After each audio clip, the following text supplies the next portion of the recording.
Hello friends, welcome to my YouTube channel. तो friends, UPSC के previous year के जो हिस्ट्री के क्वेश्चन थे, इससे प्रीवियस वीडियो में हमने इसका पार्ट 18 डिस्कस किया था। आज इस वीडियो में हम इसका पार्ट 19 डिस्कस करेंगे, जिससे आपको जो आने वाले 2024 का यूपीएससी का एग्जाम है, इसमें काफ़ी हेल्प मिलेगी और आपको यूपीएससी का पैटर्न भी इससे समझने में मदद मिलेगी कि यूपीएससी किस तरह से क्वेश्चन पूछता है। तो चलिए, बिना टाइम वेस्ट करें हम वीडियो को शुरू करते हैं। फर्स्ट क्वेश्चन है, निम्नलिखित कथनों पर विचार कीजिए। क्रिप्स प्रस्तावों में प्रावधान सम्मिलित थे, तो कौन से प्रावधान क्रिप्स प्रस्तावों में सम्मिलित था आपको बताना है। पहला है भारत की पूर्ण स्वतंत्रता के लिए और दूसरा है संविधान निर्मात्री निकाय की रचना के लिए। उपयुक्त में से कौन सा या कौन से सही है? और ऑप्शन आपको क्या दिए हैं? ए है केवल एक, बी है केवल दो, सी है एक और दो दोनों और डी है ना तो एक ना तो दो। तो इसका राइट आंसर क्या हो जाएगा? तो राइट आंसर हो जाएगा इसका ऑप्शन नंबर बी, यानी कि क्रिप्स प्रस्तावों के संबंध में केवल दो यहाँ पे सही हो जाएगा। यानी कि जो क्रिप्स प्रस्ताव थे उसमें संविधान निर्मात्री निकाय की रचना के लिए प्रावधान किया गया था। और जो पहला है ये क्यों गलत हो जाएगा? क्योंकि यहाँ पे आपसे क्या पूछा है कि भारत की पूर्ण स्वतंत्रता के लिए इसमें प्रावधान था, तो ये गलत हो जाएगा। क्योंकि जो क्रिप्स प्रस्ताव था उसमें क्या है, भारत को डोमिनियन स्टेटस देने की बात की गई थी। तो यहाँ से याद रखिएगा इसको। नेक्स्ट क्वेश्चन देखते हैं। क्वेश्चन नंबर 2, गुप्त काल के दौरान भारत में बलात् श्रम वृष्टि के संदर्भ में निम्नलिखित में से कौन सा कथन सही है? तो पहला आपको क्या दिया है, इसे राज्य के लिए आय का एक स्रोत, जनता द्वारा दिया जाने वाला एक प्रकार का कर माना जाता था। दूसरा है बी, यह गुप्त साम्राज्य के मध्य प्रदेश तथा काठियावाड़ क्षेत्रों में पूर्णतः अविद्यमान था। सी है बलात् श्रमिक साप्ताहिक मजदूरी का हकदार होता था। और डी है मजदूर के ज्येष्ठ पुत्र को बलात् श्रमिक के रूप में भेज दिया जाता था। तो ऑप्शन आप देख सकते हैं यह है। तो इसका राइट आंसर क्या हो जाएगा? तो राइट आंसर हो जाएगा इसका ऑप्शन नंबर ए, यानी कि जो बलात् श्रम है इसे क्या है, राज्य के लिए आय का एक स्रोत, जनता द्वारा दिया जाने वाला एक प्रकार का कर माना जाता था। नेक्स्ट क्वेश्चन देखते हैं। क्वेश्चन नंबर 3, भारत की यात्रा करने वाले चीनी यात्री हिनसांग ने तत्कालीन भारत की सामान्य दिशाओं और संस्कृति का वर्णन किया है। इस संदर्भ में निम्नलिखित में से कौन सा या कौन से कथन सही है? तो पहला आपको दिया है, सड़क और नदी मार्ग लूटपाट से पूरी तरह सुरक्षित थे।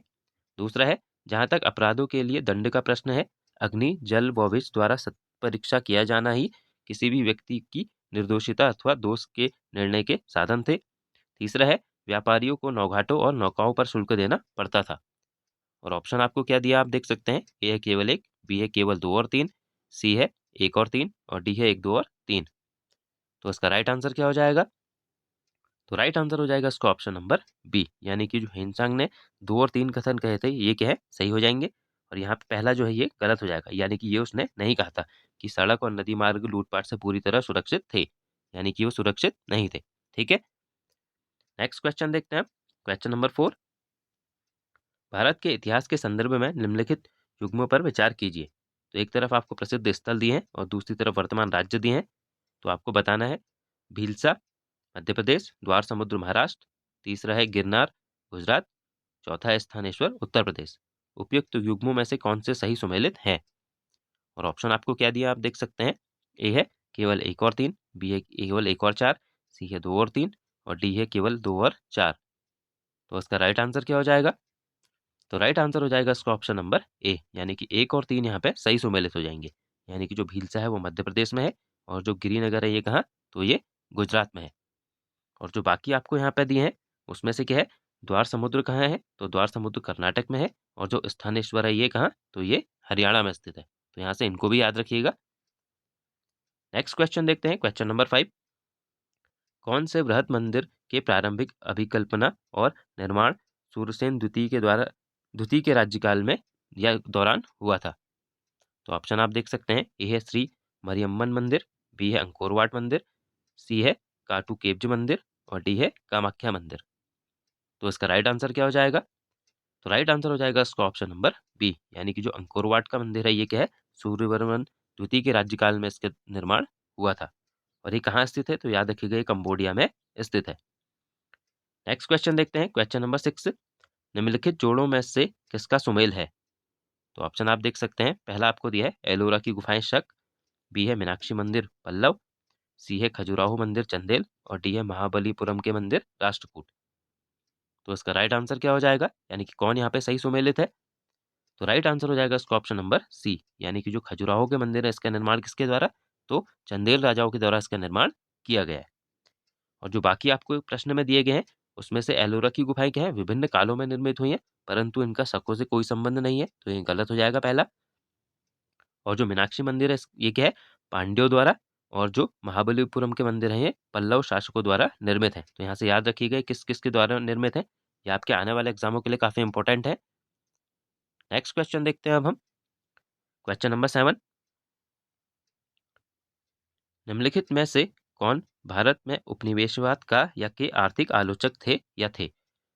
तो ए है Dada Bhai Naoroji, B S G Subramaniam Iyer, और सी है आर सी दत्त। नीचे दिए गए कोड का प्रयोग कर सही उत्तर चुनें। और ऑप्शन आपको क्या दिए हैं, ए है केवल एक, बी है केवल एक और दो, सी है केवल दो और तीन, और डी है एक दो और तीन तीनों। तो इसका राइट आंसर क्या हो जाएगा? तो राइट आंसर हो जाएगा इसका ऑप्शन नंबर डी, यानी कि एक दो और तीन, यानी कि दादा भाई नौरोजी, जी सुब्रमण्यम अय्यर और आर सी दत्त, ये तीनों क्या थे, भारत में उपनिवेशवाद के ये आर्थिक आलोचक थे। नेक्स्ट क्वेश्चन देखते हैं अब। क्वेश्चन नंबर 8, भारत के इतिहास के संदर्भ में निम्नलिखित युगों पर विचार कीजिए। पहला आपको दिया है औरंग, राजकोष का प्रभारी, दूसरा है बेरियान, ईस्ट इंडिया कंपनी का भारतीय एजेंट, और तीसरा है मिरासीदार, राज्य का नामित राजस्व दाता। उपयुक्त युग्मों में से कौन सा या कौन से सही सुमेलित है? तो ऑप्शन आप देख सकते हैं आपको क्या दिए हैं। ए है केवल एक और दो, बी है केवल दो और तीन, सी है केवल तीन, और डी है एक दो और तीन तीनों। तो इसका राइट आंसर क्या हो जाएगा? तो राइट आंसर हो जाएगा इसका ऑप्शन नंबर डी, यानी कि दो और तीन यहाँ पे सही सुमेलित हो जाएंगे। यानी कि जो बेरियान है ये ईस्ट इंडिया कंपनी का भारतीय एजेंट होता था, और जो मिरासीदार है ये राज्य का नामित राजस्व दाता होता था। और जो पहला दिया है यहाँ पे औरंग, ये क्या होता था? तो औरंग क्या है, एक फारसी शब्द है जिसका अर्थ है गोदाम, यानी कि यहाँ पर क्या है, बिक्री से पहले माल का भंडारण किया जाता था। तो याद रखिएगा इन तीनों को यहाँ से। नेक्स्ट क्वेश्चन देखते हैं। क्वेश्चन नंबर 9, निम्नलिखित में से कौन सा एक कथन औद्योगिक क्रांति के द्वारा 19वीं शताब्दी के पूर्वार्ध में भारत पर पड़े प्रभाव का सही व्याख्या करता है? तो पहला आपको क्या दिया है, ए भारतीय दस्तकारी उद्योग नष्ट हो गए थे, बी है भारत के वस्त्र उद्योग में मशीनों का बड़ी संख्या में प्रवेश हुआ था, सी है देश के अनेक भागों में रेलवे लाइनें बिछाई गई थी, और डी है ब्रिटिश उत्पाद के आयात पर भारी शुल्क लगाया गया था। तो इसका राइट आंसर क्या हो जाएगा यहाँ से? तो राइट आंसर हो जाएगा इसका ऑप्शन नंबर ए, यानी कि जो औद्योगिक क्रांति के द्वारा 19वीं शताब्दी के पूर्वार्ध में भारत पर जो प्रभाव पड़े उसकी जो सही व्याख्या है वो क्या है, भारतीय दस्तकारी उद्योग नष्ट हो गए थे, यानी कि जो कुटीर उद्योग थे वो क्या हो गए थे, नष्ट हो गए थे। नेक्स्ट क्वेश्चन देखते हैं। क्वेश्चन नंबर 10, निम्नलिखित में से कौन क्रिप्स मिशन के साथ कांग्रेस के आधिकारिक वार्ताकार थे? तो ऑप्शन आप देख सकते हैं। ए है महात्मा गांधी एवं सरदार पटेल, बी है आचार्य जे बी कृपलानी एवं सी राजगोपालाचारी, सी है पंडित जवाहरलाल नेहरू एवं मौलाना आजाद, और डी है डॉक्टर राजेंद्र प्रसाद एवं रफी अहमद किदवई। तो इसका राइट आंसर क्या हो जाएगा? तो राइट आंसर हो जाएगा इसका ऑप्शन नंबर सी, यानी कि जो पंडित जवाहरलाल नेहरू और मौलाना आजाद थे ये क्या थे, कृष्ण मिशन के साथ कांग्रेस के आधिकारिक वार्ताकार थे। तो फ्रेंड्स आज हमने जो यूपीएससी के प्रीवियस ईयर के हिस्ट्री के इंपॉर्टेंट क्वेश्चन थे उनको डिस्कस किया। आई होप आपको वीडियो पसंद आई होगी। तो मिलते हैं हम नेक्स्ट वीडियो में। Thank you friends.